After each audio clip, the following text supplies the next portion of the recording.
Mga ka-Christian, saglit lang po panoorin at pakinggan ninyo ito, lalo na mga Kristiyanong nagkukunwaring totoo. Gusto kong basahin ito sa inyo sa aklat ng Matthew chapter 6 verse 33. Ang sabi po dito, "But seek first the kingdom of God and His righteousness, and all these things shall be added unto you." Mga ka-Kristiyano, paano idaragdag ng Diyos sa iyo ang lahat ng bagay kung hindi mo naman siya inuuna sa buhay mo?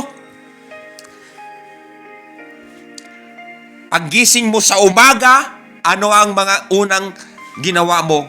Instead, manalangin, magpasalamat sa Diyos. Ano ang inuuna? Si Facebook, si games, si pagkain, si trabaho, si pamilya. Wala nang panahon sa Diyos.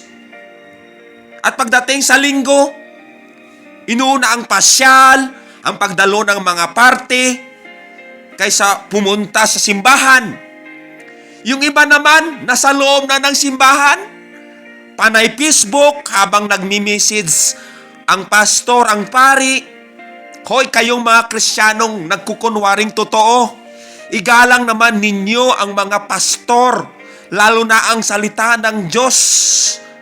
Mga wala kayong respeto, palibasa walang nakatingin, pero itong tandaan ninyo mga Kristiyanong hilaw.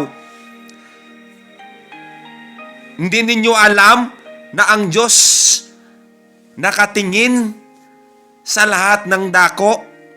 2 Chronicles chapter 16 verse 9, ang Diyos nakatingin sa lahat ng dako ng mundo.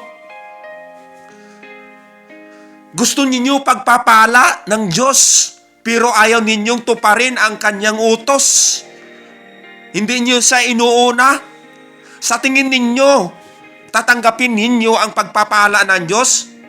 Aasa kayong wala. Gumising na kayo, mga Kristiyanong nagkukunwaring totoo. Kailan pa kayo magbabago kung darating na si Kristo?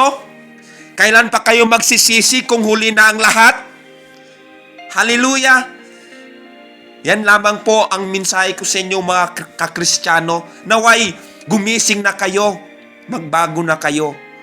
Salamat po sa inyong pakikinig, salamat po sa inyong pagpapanood. God bless you po.